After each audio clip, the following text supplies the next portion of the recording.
Hi friends, ನಾನು ನವೀನ್ ಅಂತ. Okay, ಇದು ಒಂದು ಸುಮಾರು ಇದು ಮುಕ್ಕಾಲು ಕುಂಟೆ ಜಾಗ ಇದೆ. ಇದು ಅಷ್ಟೇ, ಮುಕ್ಕಾಲು ಕುಂಟೆಗಿಂತ ಸ್ವಲ್ಪ ಕಮ್ಮಿನೇ ಇದೆ. ಇದು ನಮ್ಮಲ್ಲಿ ಸುಮಾರು ಒಂದು 20-25-30 ವರ್ಷಗಳ ಹಿಂದೆ ರೈತ ಯಾವ ರೀತಿ ನರ್ಸರಿ ಮಾಡೋನು ಅಂದರೆ, ನರ್ಸರಿ ಎಲ್ಲ ಈಗ ಪ್ಯಾಕೆಟ್ಗಳು ಬಂದಿರೋದು. ನರ್ಸರಿ ಅನ್ನೋದು ಅತಿ ಹೆಚ್ಚಾಗಿ ಬಂದಾಗ ಈ ರೀತಿ ಪ್ಯಾಕೆಟ್ಗಳು ಬಂದು, ಮುಂಚೆ ಎಲ್ಲ ರೈತರು ಈ ರೀತಿ ಚಿಕ್ಕದಾಗಿ ಸಸಿಗಳನ್ನ ಬೆಳೆಸ್ಬಿಟ್ಟು ಮತ್ತೆ ಅದನ್ನು ಒಂದೊಂದು 2 ಅಡಿ ಒಂದೊಂದು ಅಡಿಗೆ ಈ ರೀತಿ ಅಡಿಕೆ ಸಸಿಗಳನ್ನ ಮತ್ತೆ ಹಿಗ್ಗಾಕ್ಬಿಟ್ಟು ಮತ್ತೆ ಅದು ಸಸಿ ಬೆಳೆದ ತಕ್ಷಣ ಅದನ್ನು ತಗೋಗಿ ಹಾಕೋರು. ಆ ರೀತಿ ನಮ್ಮ ನಾನು ಸಸಿಗಳನ್ನೆಲ್ಲ ಮಾಡಿರುವಂಥ ತೋಟ ಇದು. ಇದನ್ನು ನಮ್ಮ ತಾತವರು ಹಾಕ್ಬಿಟ್ಟು ಇಲ್ಲಿ ಸಸಿಗಳನ್ನ ಬೆಳೆಸ್ಕೊಂಡು ಇಲ್ಲಿ ಮತ್ತೆ ನೆಕ್ಸ್ಟು ತೋಟಗಳಿಗೆ ಹಾಕಿದರು. ಆದರೆ ಅವ್ರು ಮಾಡಿದ್ದೇನು ಅಂದರೆ, ಇಲ್ಲಿ ಸಸಿಗಳನ್ನ ಹಾಕಿದಂಥ ಜಾಗದಲ್ಲಿ ಅವ್ರದ್ದೇ ಆದ ಒಂದು ಮೆಥಡಲ್ಲಿ ಒಂದು 3-4 ಅಡಿ ಈ ರೀತಿ 2 ಅಡಿ 3 ಅಡಿ ಇಲ್ಲಿ ಯಾವುದೇ ರೀತಿ ಒಂದು ಲೈನುಗಳು ಇಲ್ಲ, ಯಾವುದೇ ರೀತಿ ಇಲ್ಲ. ಅವರಿಗೆ ಮನಸ್ಸಿಗೆ ಹೇಗೆ ಬರುತ್ತೆ ಆ ರೀತಿ ಸಸಿಗಳನ್ನ ಇಲ್ಲೇ ಬಿಟ್ಟಿದ್ರು. ಕೆಲವೊಂದನ್ನು ಸುಮಾರು ಈ ಮುಕ್ಕಾಲು ಕುಂಟೆಯಲ್ಲಿ ಎಷ್ಟಿದೆ ಅಂದರೆ, ಸುಮಾರು ಒಂದು 16 ಈ ರೀತಿ ಅಡಿಕೆ ಸಸಿಗಳಿವೆ. ನೆಕ್ಸ್ಟು 2 ತೆಂಗಿನ ಸಸಿಗಳು ಪಕ್ಕದಲ್ಲಿದೆ. ಆದ್ರೂ ಇದು ಎಷ್ಟು ಈಲ್ಡ್ ಕೊಟ್ಟಿದೆ ಅಂದರೆ, ಸುಮಾರೊಂದು ಇವತ್ತು ಮುಕ್ಕಾಲು ಎಕರೆನಲ್ಲಿ ಎಷ್ಟು ಸಸಿ ಬರ್ತವೆ ಅಂದರೆ, ಮುಕ್ಕಾಲು ಕುಂಟೆನಲ್ಲಿ ಎಷ್ಟು ಸಸಿ ಬರ್ತವೆ ಅಂದರೆ ಸುಮಾರೊಂದು 3-4 ಬರೋತಿ ಸುಸ್ತು ಅನಿಸುತ್ತೆ. ಆದರೆ ಇಲ್ಲಿ 16 ಬಂದಿದೆ. 16ರಲ್ಲೂ ಅಂಥ ಕಡಿಮೆ ಇಳುವರಿ ಇಲ್ಲ.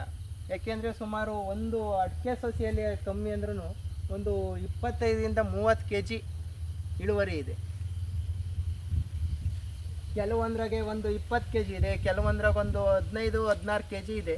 ಈ ರೀತಿ ನಮ್ಮಲ್ಲಿ ಈ ಎಷ್ಟು ಇಳುವರಿ ಕೊಟ್ಟಿದೆ ಅಂದರೆ, ನಾನು ಇದನ್ನು ವಿಡಿಯೋ ಮಾಡಲೇಬೇಕು ಅನ್ನೋ ಮಟ್ಟಿಗೆ ಇದು ಬಂದಿದೆ. ನೋಡಿ ಇದ್ರ ಕಾಯಿ ಸೈಜ್ ಹೇಗಿದೆ ಅಂತ, ಎಷ್ಟು ಚೆನ್ನಾಗಿದೆ ಗೋಟು. ಈ ಗೋಟನ್ನ ಹಾಕಿದರೆ ಯಾವುದೇ ಕಾರಣಕ್ಕೂ ಫೇಲ್ಯೂರ್ ಆಗಲ್ಲ. ಆದರೆ ನಾನು ಇದು ಸ್ವಲ್ಪ 30 ವರ್ಷ ಆಗಿದೆ ಅಂತ ಇದನ್ನು ಹಾಕೋದಕ್ಕೆ ಹಿಂದೆ ಮುಂದೆ ನೋಡ್ತಾ ಇದ್ದೀನಿ. ಅದನ್ನು ಬಿಟ್ಟರೆ ಇದಕ್ಕೆ ನಾನು ನೆಲ ನೋಡಿ, ಇಲ್ಲಿ ಯಾವುದೇ ರೀತಿಯ ಕ್ಲೀನಿಂಗು ಇಲ್ಲ, ಏನೂ ಇಲ್ಲ. ಬಿದ್ದಂಥ ಪಟ್ಟೆಗಳು ಹಾಕಿದ್ದೀನಿ. ಇದಕ್ಕೆ ಯಾವುದೇ ದನಿ ಗೊಬ್ಬರನೂ ಹಾಕಿಲ್ಲ, ಯಾವುದೇ ಗೋಡ್ನೂ ಹಾಕಿಲ್ಲ, ಏನೂ ಹಾಕಿಲ್ಲ. ನೀರನ್ನು ಕೊಡ್ತಾಯಿದ್ದೀನಿ ಅಷ್ಟೇ. ಯಾವ ಜೀವಾಮೃತನೂ ಹಾಕಿಲ್ಲ, ಯಾವ ವೇಸ್ಟ್ ಡಿಕಂಪೋಸರು ಹಾಕಿಲ್ಲ, ಏನೂ ಹಾಕಿಲ್ಲ. ಸಹಜವಾಗಿ ಈ ರೀತಿ ಆಗುತ್ತೆ. ಇಷ್ಟು ಪವರ್ ಇದೆ ಅಂದರೆ ನಮ್ಮಲ್ಲಿ DAP ಹಾಕಬೇಕು, ಯೂರಿಯಾ ಹಾಕಬೇಕು, ಪೊಟ್ಯಾಷ್ ಹಾಕ್ಬೇಕು ಹೇಳಿ. ಇವತ್ತು ಯಾವ ಪರಿಸ್ಥಿತಿಗೆ ಬಂದಿದೆ ಅಂದರೆ, ಒಂಬಾಳೆಗೆಲ್ಲ ಔಷಧಿ ಹೊಡಿಬೇಕು ಅಂತಾರೆ. ಸುಮಾರೊಂದು 30-40-50 ಅಡಿ ಅಡಿಕೆ ಇರ್ತವೆ. ಅಲ್ಲಿಗೆ ಮತ್ತೊಂದು ಮಿಷಿನ್ ತರಬೇಕು, ಮತ್ತಷ್ಟು ಬಂಡವಾಳ ಹಾಕಬೇಕು. ಈ ರೀತಿ ಮಾಡೋದ್ರಿಂದ ರೈತ ಉದ್ಧಾರ ಆಗ್ತಾನ?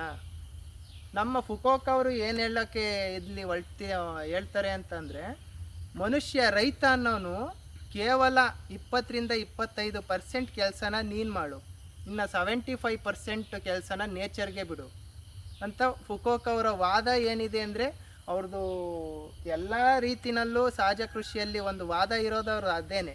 75% ನೇಚರ್ಗೆ ಬಿಡು, ಇನ್ನು 25% ನಾನಿಲ್ಲಿ ಮಾಡ್ತಿರೋದು ಏನು ಮಾಡ್ತಿಲ್ಲ.